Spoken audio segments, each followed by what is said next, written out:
બધાનો એક જ પ્રશ્ન, કેમ લેવી છે દીક્ષા? શું છે? હજુ વાર છે, થોડી વાર રહી લે, થોડા વર્ષો અહીંયા રહી લે, મોજ મસ્તી કરી લે, આનંદ માણી લે, જલસા કરી લે, પછી દીક્ષા લઈ લેજે. ઉતાવળ શું છે? હા, વાત સાચી છે.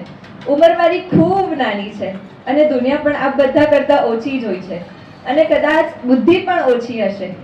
પણ સાચું કહું, આ નાની ઉંમરમાં જ મને સમજાઈ ગયું છે, all the glitters are not necessarily gold. હું છોડીને નથી જતી, હું મેળવવા જાઉં છું. રાગનું ઘર છોડીને વૈરાગ્યની દુનિયા મેળવવા જાઉં છું.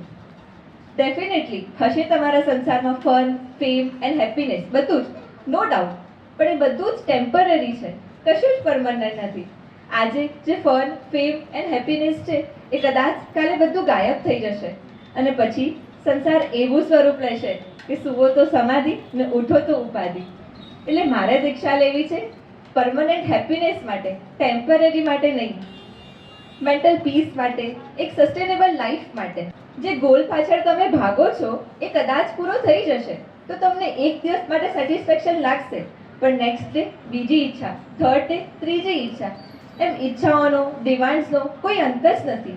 આખી લાઈફ બસ ભાગ્યા જ કરશો, ભાગ્યા જ કરશો, ભાગ્યા જ કરશો. જ્યારે મારા પ્રભુના માર્ગમાં, સંયમ માર્ગમાં રોજ પડે પડે સેટિસ્ફેક્શન છે. એન્ડ મોસ્ટ ઇમ્પોર્ટન્ટલી મારે દીક્ષા લેવી છે આત્માના કલ્યાણ માટે. તો મારે દીક્ષા લેવી છે તો કન્ફર્મ છે. And why so early?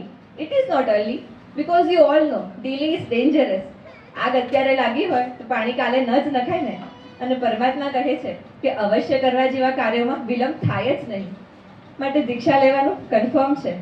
અને સાચું કહું, મને તો એમ છે કે હું દીક્ષા 4-5 વર્ષ લેટ લઉં છું. જો 4-5 વર્ષ પહેલા દીક્ષા લીધી હોત ને તો સંયમ જીવનમાં ઘણી આગળ વધી ગઈ હોત. બનવા પ્રભુ વીરની શ્રમણી, દેવાંશીના દિલની લાગણી, સંયમ આપો હવે એ જ છે માંગણી.